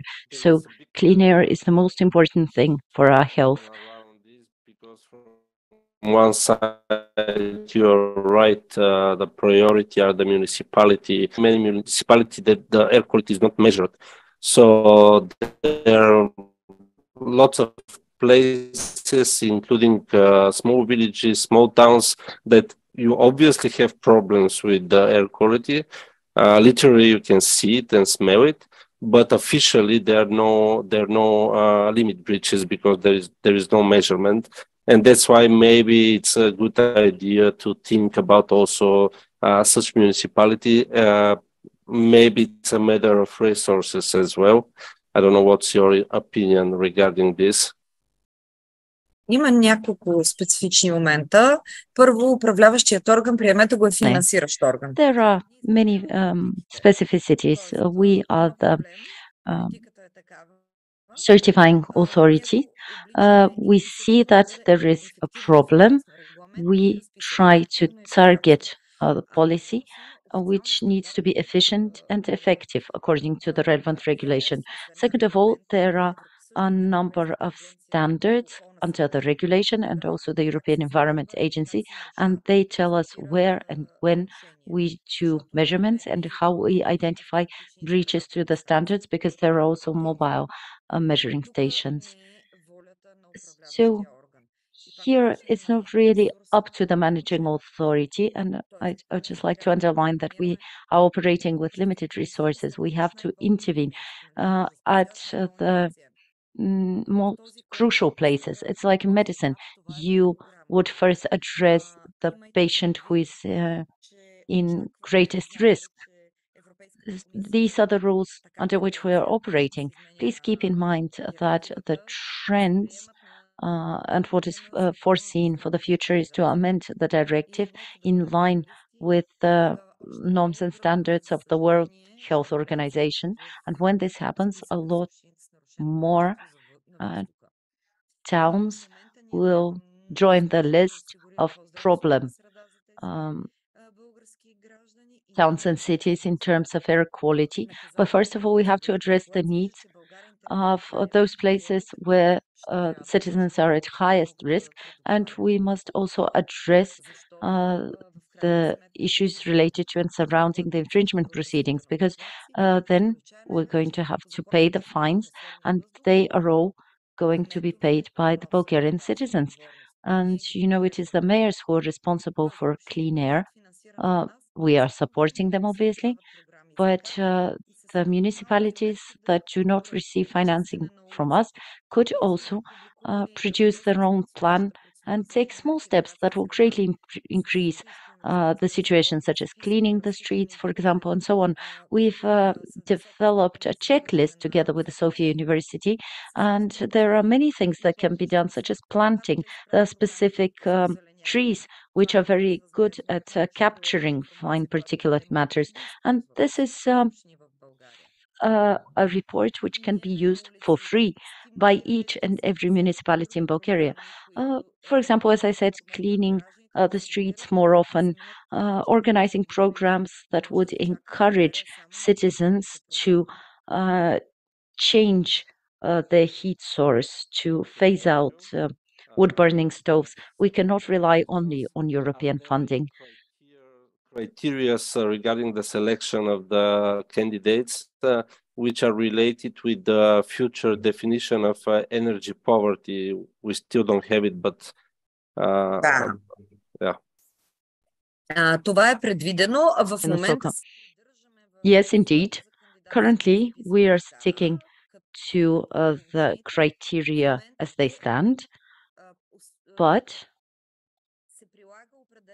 at the moment, the definition that we're using is households which get help for heating during the cold season from the municipalities, and this is going to be used until the time when we will have an energy poverty definition in law, because we are operating with public funds and we have to use definitions as they are provided in the law.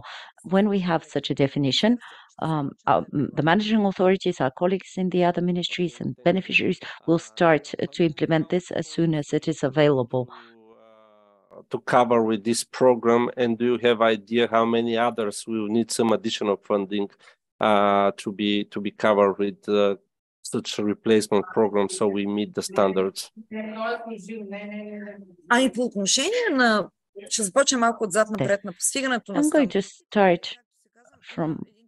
I'm going to use a bottom-up approach. There is a tricky moment here because there are some people, and there are quite a few of those who are replacing their heaters with their own funds. They're financing this themselves, and I'm waiting for data to be published by the National Statistics Institute in June about the number of households that use wood-burning stoves, and compare it to the data we now have, which is quite old. It was published in 2011. I can't give you information now, but we've made a calculation based on inflation data and forecasts, and we've published an indicative forecast. Based on this, we believe very roughly that about 85,000 households could be covered by the program, but in November we'll be able to give you more specific data, because this is just a rough forecast. In November we'll be able to see, based on the information both from the National Statistics Institute and the analysis,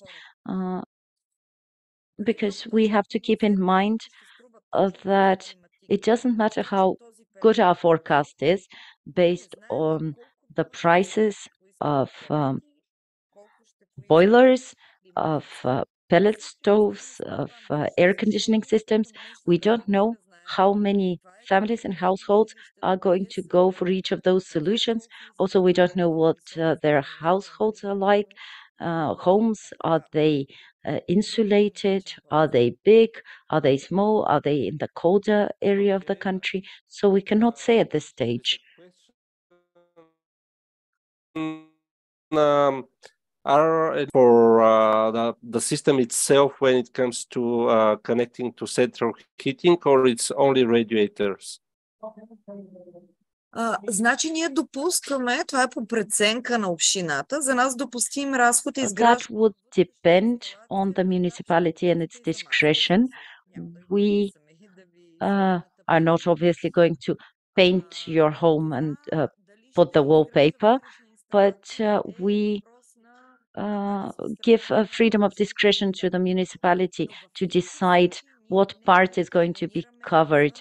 We do not intervene outside the territory of the building itself. What does that mean? The central heating company is a company, and we're not trying to support it. We have to support only private citizens. a big building to use the money to repair the installation or to put in place an installation in the building? Значи, ако има две опции. It depends. There are two options. One is to reconnect. This means that they have the installation in place. The other option is if they had no connection before. You know, however, that all the owners have to agree, because the central heating company is not going to go to the effort if it's just one person in the building who wants to be connected. So there has to be an agreement between the owners, and when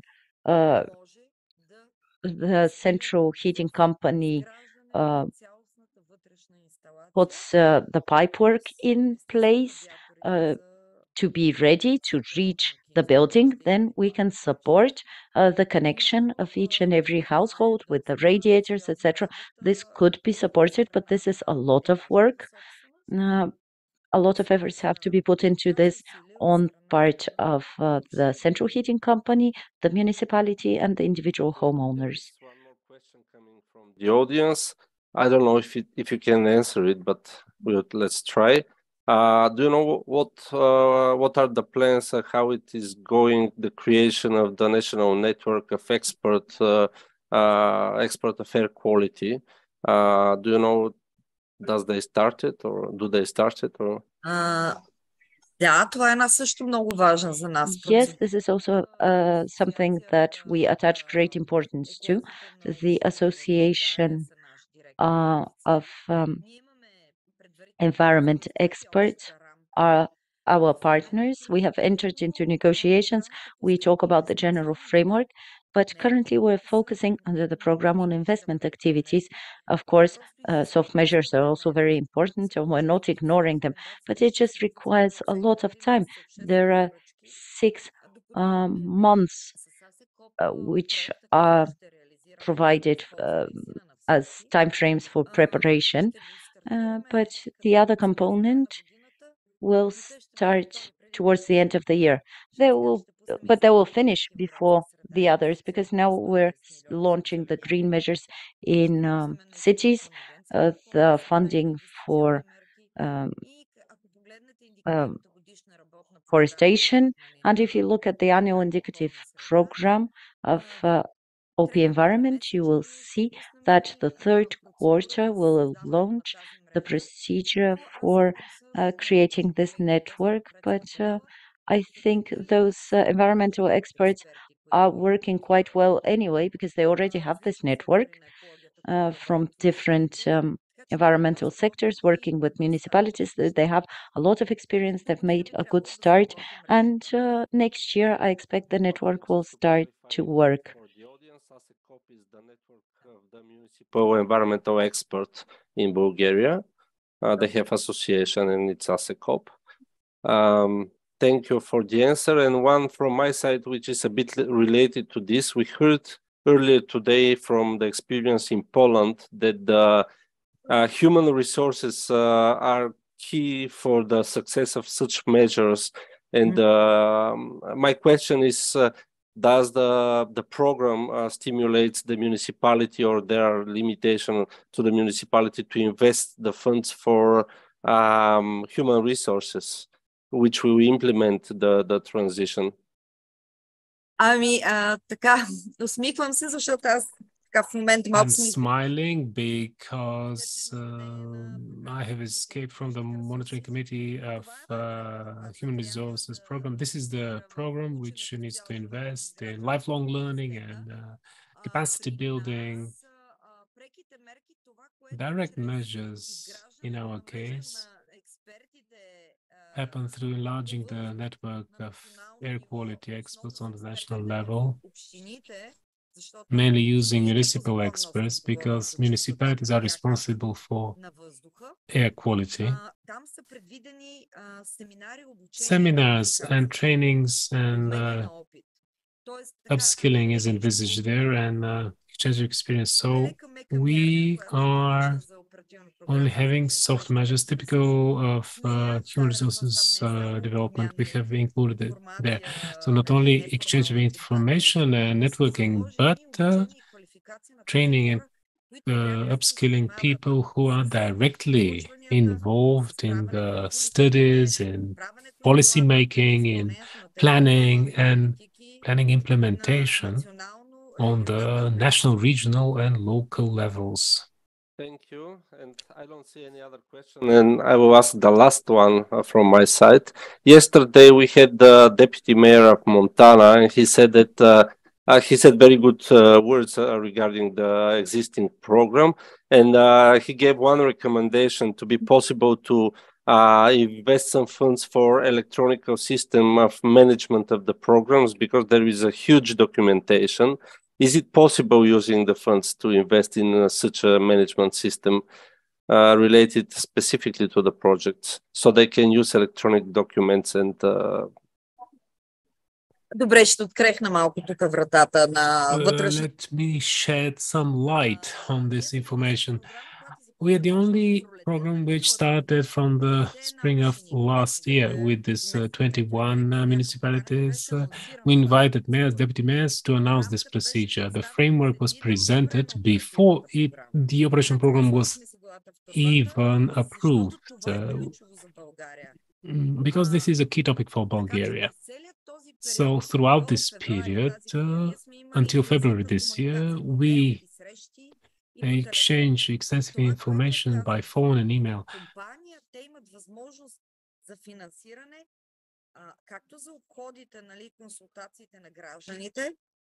What can be financed is consultancy and advisory services, but they can outsource this to a third-party company to rank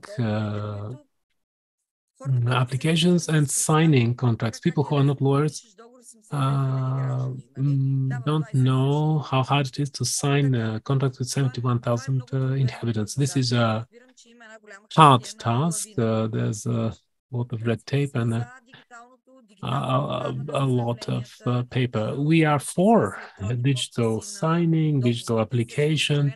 Unfortunately, not every individual has electronic signature, but within this eligible cost, when they choose a third party, an external contractor, because now they don't have external contractors and they are finding it hard, we have allowed them to be able to choose a third party, to be able to do the selection, to handle the heaps of papers. It could be a consultancy company which would win this tender procedure for hired services, and as a subcontractor, they can create their software and manage this process as efficiently as possible. I believe that private initiative will not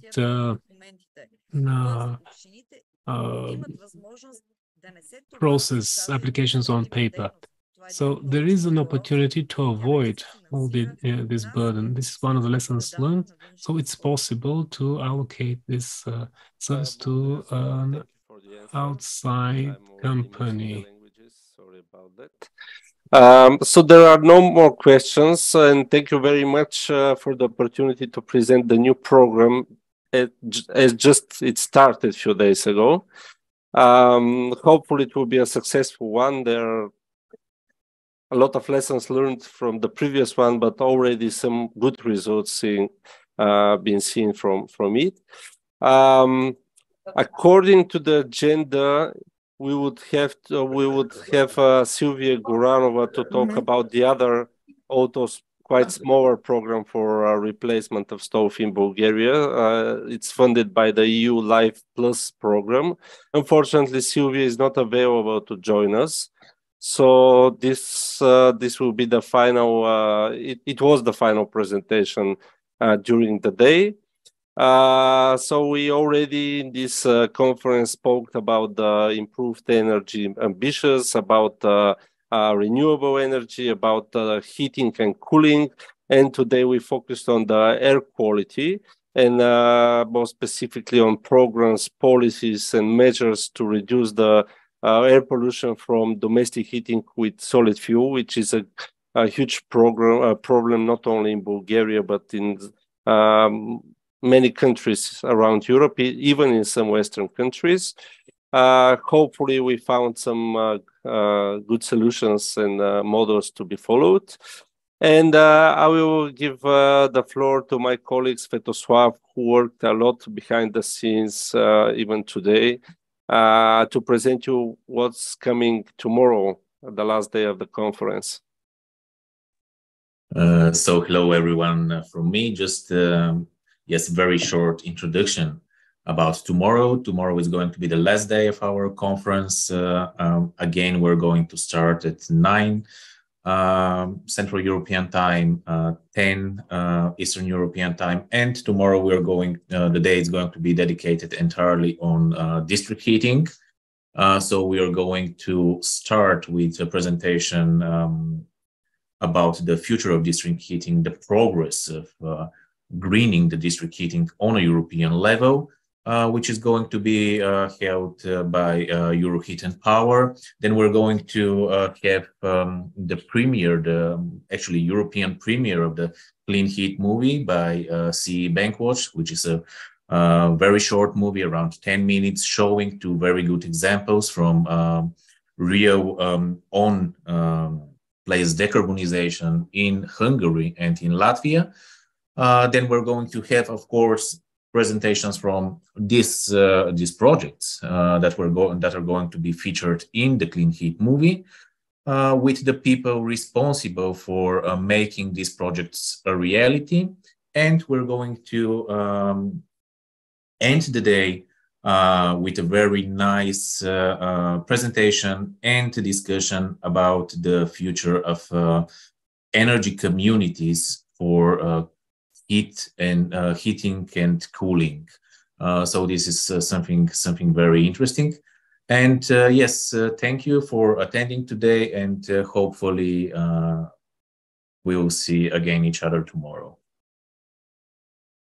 Thank you, everybody, and have a good day. See you tomorrow.